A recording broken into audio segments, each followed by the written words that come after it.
video. This is a car that I made myself, and you're all welcome to see it and see what kind of specs to it. Now, this is a special video because I want to show you what kind of errors this game has right now. This game has a lot of errors, a lot of bugs, and I've been reporting day and night while playing and designing and making cool cars like this one, or normal cars, or muscle cars, or whatever, and the game crashes a lot. Now let's begin with this chassis. The chassis is carbon fiber panels with monocoque chassis type and carbon fiber chassis materials with mid-long ditchwell engine placement with push rods front and rear with +5 quality here. As you can see, now we have, let's see, why it's 0 quality, let's put it +1 on the body and fixtures. Now we have this white racing color with regular steel looking rims. As you can see, these are the fixtures, these headlights, this grille here, these vents, the logo, these side mirrors, this vent here, the fuel filler cap is here, these tail lights, this wing here, this vent over there, twin exhaust, 2 vents here, and a back grill over here, so we can make the engine have cold air from here, from these side vents, and the hot air can exit from top, from the sides, from the bottom, whatever. Right, these door handles, as you can see, and the car looks very cool, very racing looking, it's a hypercar. This is a hypercar, right? Now let's begin with, as you can see, it's looking great. Now moving on to the engine, it's a 60 degrees 12-cylinder engine with aluminium block, 90mm on the bore and 91.7mm on the stroke, which equals 7000 cc engine. Dual overhead camshaft with 4 valves per cylinder and aluminium head materials with variable valve lift technology. Moving on to the internals, we have forged steel crankshaft with lightweight forged connecting rods and lightweight forged pistons. Now the quality is +5 here. As you can see, we have a million warning light, but I'm gonna go with you one by one after finishing all the specs. And I promise most of these, or actually all of these warning lights, are just bugs or errors in the game. Now let's continue. 12.0:1 compression ratio with 35 on the cam profile and 75 on the variable valve lift profile. Variable valve timing technology with +6 quality here. Naturally aspirated. Direct fuel injection with throttle per cylinder, performance intake manifold and intake system with 95 octane fuel is needed. 13.4 the RPU ratio with 86 on the ignition timing on the advanced side, and 8100 engine RPM with +6 quality. The RPM limit is a little bit weird, 8100. I know that I could just set it to 8000 only, but it's okay. I can rev the engine up to 8300, but 8100 will keep the reliability, as you can see, 86.5, which is very high, and it will keep the power as this engine was intended to be, 750 horsepower engine. Long tubular headers with dual exhaust pipes and 76.1mm the exhaust diameter, or 3-inch exhaust diameter with bypass valves.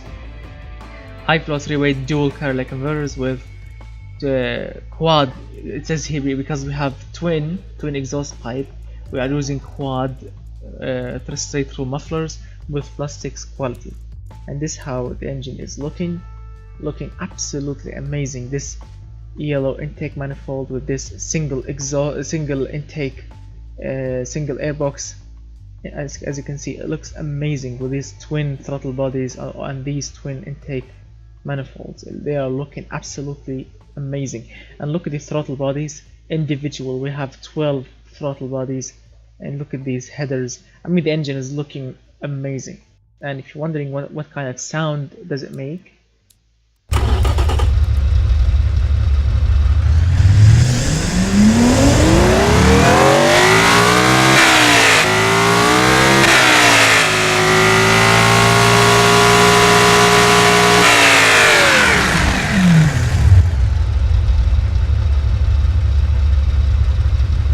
as you can see, at idle, the engine is idling at 627, 620, I've raised, as you can see, I have raised the RPM because look at this error.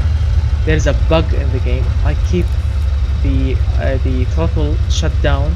Look at this, the vacuum gauge here go all the way as an open vacuum, and this result, look at the headers are glowing red even if the engine is idling. So I have to raise the RPM a little so I can shut. As you can see now, the valve, the vacuum valve is now going all the way down, and the headers are going back normal. Now this is an old bug in the game. I wish they can fix it. But let's get back to what we're talking about. The engine at idle is making 413 pound-feet of torque. Now that is huge.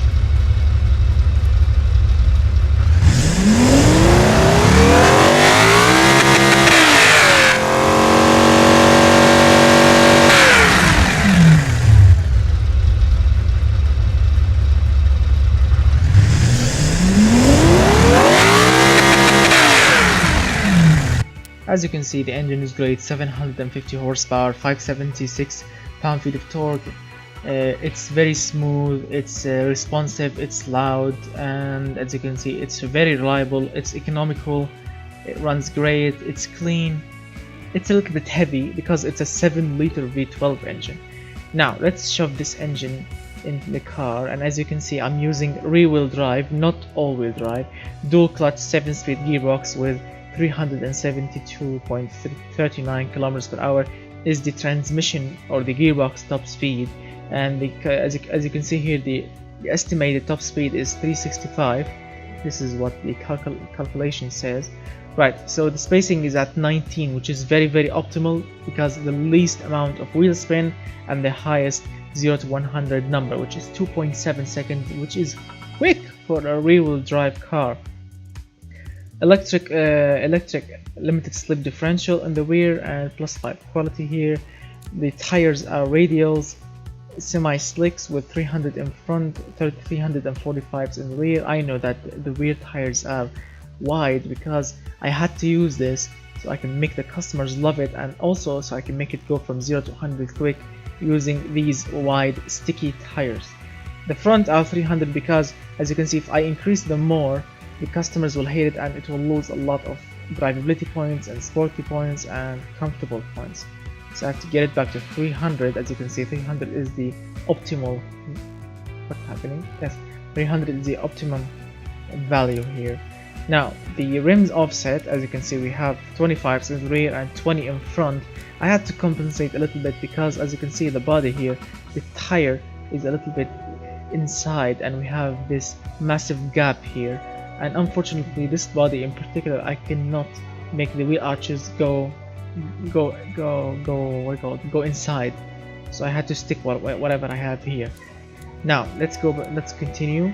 As you can see, 345s with 695 is the tire diameter, and 20-inch rims and carbon fiber rims with plus quality here.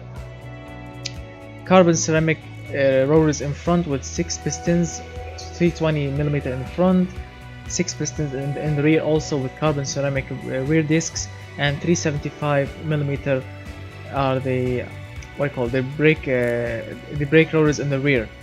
And the pad type is 58, and as you can see, and the brake power is split by 61% to the front and 39% to the rear. I'm not sure why, if this is a bug in the game or because in real life all cars have big rotors in front and small rotors in the rear, and when I tried to do that here, the customers hated it and the performance dropped significantly. I'm not sure if I think the mid-engine has to do it because of the weight distribution in the car, but I'm not really sure because all cars I think in real life has big rotors in front and smaller ones in the rear. At least like by little size they should be smaller in the rear, but it's not the case here, and I'm not sure really why. If you can explain it to me, just tell me in the comment section. I would love to hear that from you guys. Plus for quality here, the aerodynamics. Now this is great, guys. This is great news for all of you. Now we have active arrows. As you can see, I've chosen downforce, which I've never used before because I always choose fully clad because this is the developers did it perfectly for any car. Now I've chosen downforce because it's working perfectly like in real life. Let me show you how. Choose downforce, choose what kind of downforce, yes, the downforce, you choose what kind of force you want. I chosen 53 because I will get, as you can see, 61.2 kilograms of downforce weight in front and 141 in the rear, so I can make it stick to the ground. Now also, as you can see, I have a rear wing here, or a rear, yes, I'm not sure, spoiler, wing, whatever. Yes, now we have an active wing option. Yes, it's working. It's not like before. Now if you choose this one, as you can see without it, look at the result. Our chain has been changed, and with it, it's better, and the customers love it more. Now we have an active wing, which is the best option ever for any rear wing car. And I'm using cooling flaps here so I can make it go a little bit economical, and I can make the engine cooler. Of course, when it's the cooling flaps act like a flaps that when the engine is getting overheated, not overheated, if the engine temperature is getting high, these flaps are open and cool air will get in. As you can see by these, of course, by these vents, I think the cooling flaps are positioned here or underside the car, on the undercarriage here. Alright, now moving on, I've chosen 81 on the front for the front lip and 100 on the rear wing.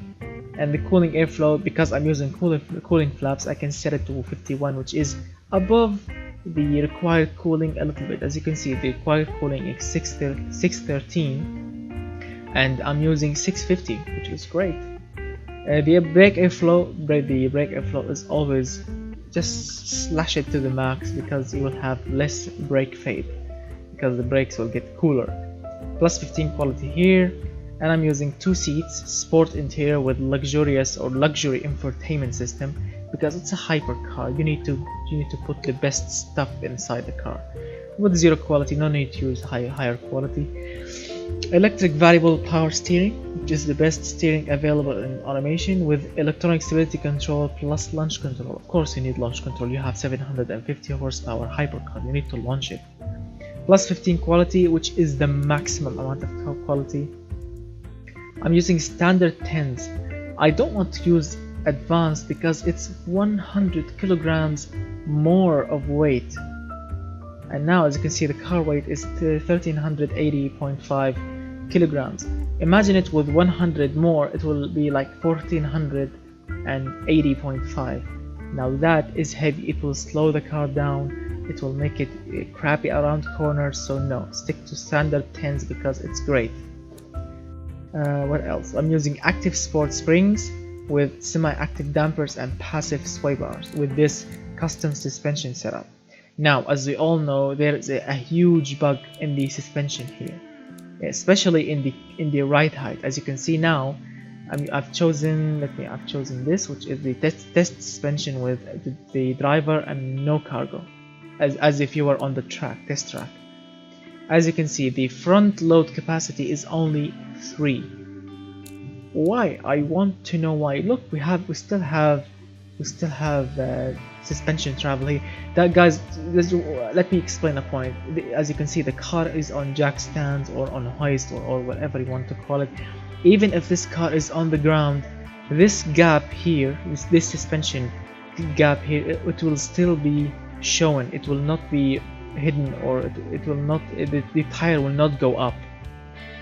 I will show you when I take pictures of the car.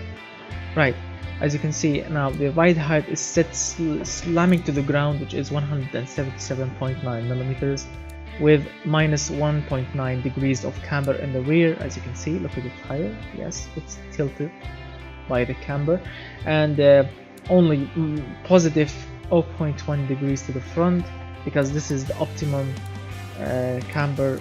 As you can see, the customers love it like this. If I decrease it or increase it, the customers will hate it. The springs are 2.20 in the rear, in the front, and 3.40 to the rear. As you can see, it's a custom suspension setup I've chosen so I can make the car go around corners quick, and look, it's still comfortable. 55.3. it's drivable, it's very sporty, and it's comfortable, and it's prestigious, and it's safe. This is the perfect hypercar, I think. I think there are no hypercars that compensate, as you can see, handling, sportiness, acceleration, everything with drivability, with comfort, with prestige and safety. I think the car that got close to this, I think, is the Bugatti Veyron, because as we all know, the Bugatti Veyron or the Bugatti Chiron are not just quick in a straight line. They can, especially the Chiron, the Veyron, no, it was a heavy elephant around the corners, but the Chiron, yes, it can corner and it can accelerate hard, and it's still luxurious from the inside, and it's safe. Not many hypercars can achieve all these at once. So let's continue. +9 quality, because I'm using push rods and a hypercar. I need to put high quality suspensions so I can make it very sporty. Now, moving on to the final result. As you can see, we are going with a top speed of 363 kilometers per hour and 2.7 seconds from 0 to 100, and 1.20 seconds, 1.20 from 80 to 120 kilometers per hour, and 10 seconds quarter mile. This is a 10-second car. I really wanted to go into the 9s, but no, it will ruin the car. Actually, it will ruin the handling of the car. So no, I want the car to handle as well. As you can see, 1.27 G in the 20 meter cornering, and the 200 meter cornering G is 1.38. The roll angle is 2.3 degrees, which is great. The braking distance is very good. There are no brake fading here. 0 0 0 0 in drivability, racing and utility, although this car doesn't have any utility points. The frontal area, as you can see, everything is great. The downforce is 143 kilograms, but unfortunately on the front it's still a negative, a little bit negative, like 0.6 negative, which is not really, it's not efficient, but it can work great because the car can only achieve 363, so no need to use higher downforce in front. The car can corner hard, and as you can see, look at the time, 1 minute 9 seconds .94 around the famous Top Gear test track. As you can see, the load capacity is only 75 kilograms, so the car actually you can put 70 kilograms of cargo in it, which is great. I mean, 75, can you imagine? Look, I want to show you, look, let me show you the front. This is the front boot, or the front trunk, as you want to put the cargo in it. 75 kilograms, I consider it good of load capacity. That's great. Now, as you can see, the car weighs 1380.5 kilograms, which is, I think it's very lightweight. And now let me show you now some of the design features of the car. You already know all of these, right? The engine, the specs, the compression ratio, the economy, the gearbox, drivetrain, chassis. You know all of these, right?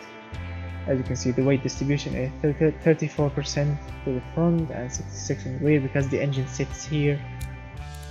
The market, look how much this car costs. $133,100. $133,000 and you will get a hypercar. Amazing. A hypercar with a 7-liter V12 engine with 750 horsepower and the best materials on the planet.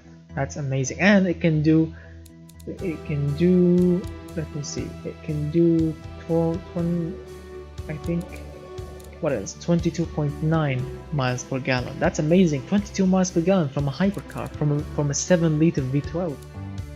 Now let me show you how much we can achieve. Yes, let me run the Top Gear test track here and show you what kind of time and how it would perform.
As you can see, it did it in 1 minute 9 seconds .94, which is very quick, I think, and on around the Top Gear test track now, or as they call it, the airfield test track. Now let's move on to the automation test track, and I'm wondering what kind of speed, as always, in this straight line here.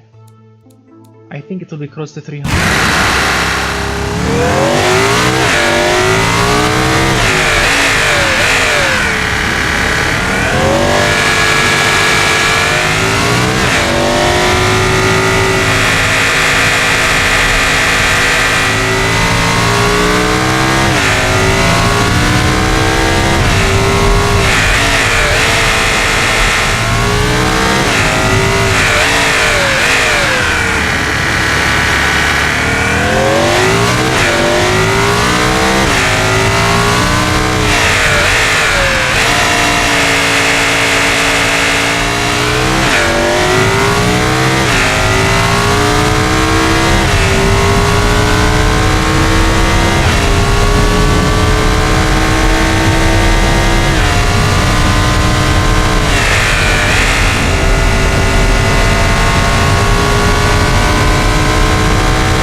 Absolutely amazing. 1 minute 56.36. Now that is very quick around this 4 kilometers test track. Wow, amazing. Look at the power to weight ratio, 0.4. I mean, if it were like 1.0, it means like what's the one, the Koenigsegg 1, the Koenigsegg 1, it has a power to ratio 1:1, or yes, 1.0, which means the power to weight ratio is perfect. And as you can see here, 0.4, which is, I think I consider it very good for this lightweight car. I mean, if this engine were more powerful, we will have more power to weight ratio. But I consider 0.4 is very great. Now, what else should I look into here? Yes, let's start with these warning lights. Right, as you can see here, the first warning light, it says up top, one or more quality settings are causing very high cost and engineering time. Consider lowering the quality. Come on, dude, I'm making a hypercar. Why should I put this one to +3? Or for example, put this one to +2. Look, if I decrease it, the customers will hate it. I want to give the customers what they want. The hyper customers, look, and they can still afford it. 91.4% they can still afford this car. So I consider the first warning light is crap. This is an error and they should remove it. The second one is the car load capacity. As we all know, this has been a very big bug around the suspension setting here. As you can see, with these settings, the car cargo or the load capacity is 75 kilograms. Tell me an owner of a hypercar and he wants to put more than 75 kilograms of cargo in it.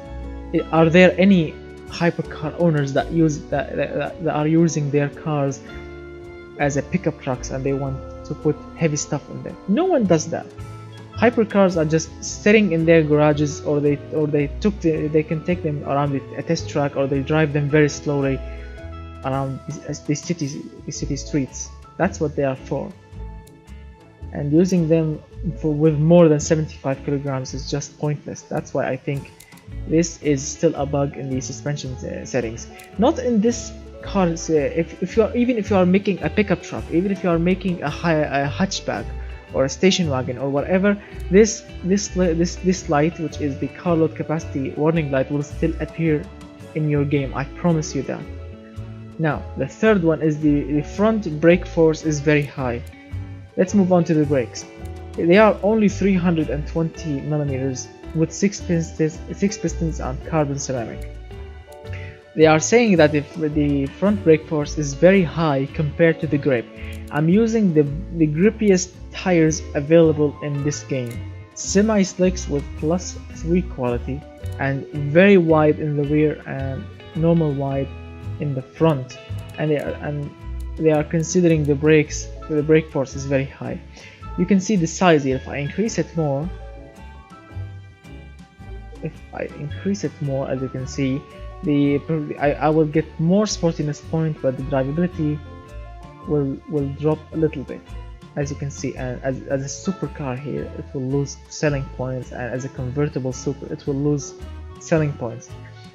So this is the optimum side, and if I want to decrease it, look, I will lose sportiness point and the brakes will start to fade. So there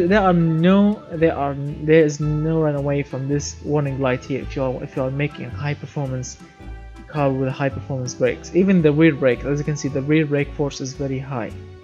Now ignore these. As you can see, now moving on to the blue warning lights, we have the semi-slick tire compound is reducing drivability. Consider using sport compound. Really? In a 750 horsepower hypercar, and imagine using sport compound.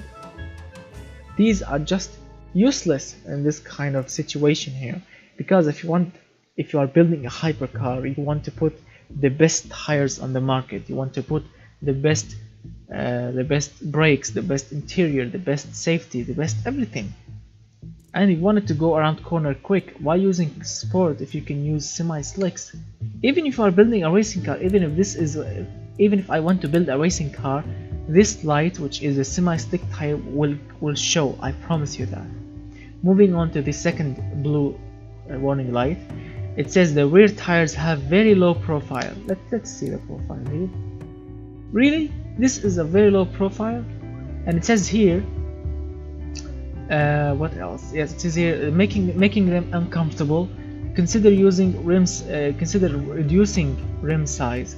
If I want to put it on 19, I will get more selling points. But look at the sportiness value. It will drop from 93 to 92.8, and look at the prestige. It will drop 0.2 points, and the safety will drop as well.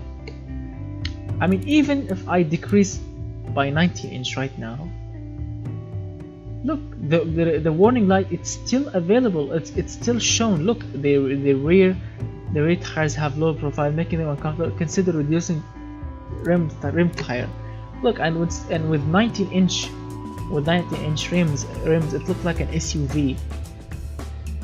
So if you want to keep it 19", okay, I'm gonna keep it 19" if you want, but no, I want to put it on 20, because 20 will give you, look, it will make it more safe, more prestigious, more sportiness point, and it's still comfortable. 55, 56, still comfortable. Now moving on to the third one, the front tires are wide. Really?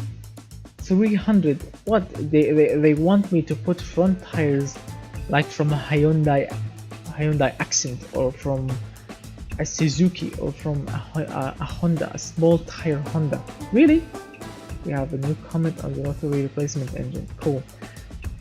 They want me to use thinner front tires, and look at the cap here. Imagine using thinner tires. It will reduce the drivability, sportiness, and everything, and it will look hideous. So please, the developers, you should fix it. Now it says here the brake shows slight brake fading. Where is the brake fading? Look with me. Drivability brake fade 0. Sportiness brake fade 0. Utility brake fade 0. And the stopping distance is perfect. Why the brake shows slight brake fade? Even if I tried, and I swear on my heart, I made the size fully on max, and the front and the rear, and this warning light is still appeared, and I'm not sure why. They should really fix it. And the last warning light, which is without any color, it says the front tires have very low profile. They should, it says you consider reducing the rim size. Come on developers, please fix these issues. All these warning lights have no sense, especially the suspension. They should fix the suspension immediately. This cargo load is just nonsense. I really wish that they would delete these warning lights and go back like before these warning lights. The game was perfect. So this is the final result, guys. I've shown you all the warning lights, and I've shown you the car, and I've shown you everything. I really hope that you enjoyed this car and you enjoyed this video. If you enjoyed the video, guys, remember to push that like button. And if you didn't enjoy it, it's okay, you can push dislike. If you didn't enjoy it, it's okay. I want to know your opinion, guys. And if you are new to the channel, please consider subscribing and push that subscribe button hard. Push it and let me see all of you guys get subscribed. And of course, push that notification bell, because I've seen all my videos, or most of my videos, getting watched by only 100 or 200 guys. That's it. Where are the 400? Where are the 400 subscribers? Where are they? Come on, guys, really push. I want you to push that notification bell so you can get a notification and watch all my videos when they get released. Okay. So if you like a video, you know what to do. If you didn't, you know also what to do. And I will see you with another video very soon. And I do apologize if I don't make your request very often, or I forget your requests. But as you can see, the game is broke. The suspension is broke. Now I currently have a cool fan that has been requesting from a long time about a modern Le Mans car. He wants a Le Mans racer, a modern one. But unfortunately I cannot make it, because look, all these warning lights, they are just hideous, really. So I do apologize, and I think you guys have to wait a little bit so they can fix the suspension, unless that you are okay with the warning lights. If you are okay with them, I can make your car, and it's okay with me. So I will see you with another video very soon, and goodbye.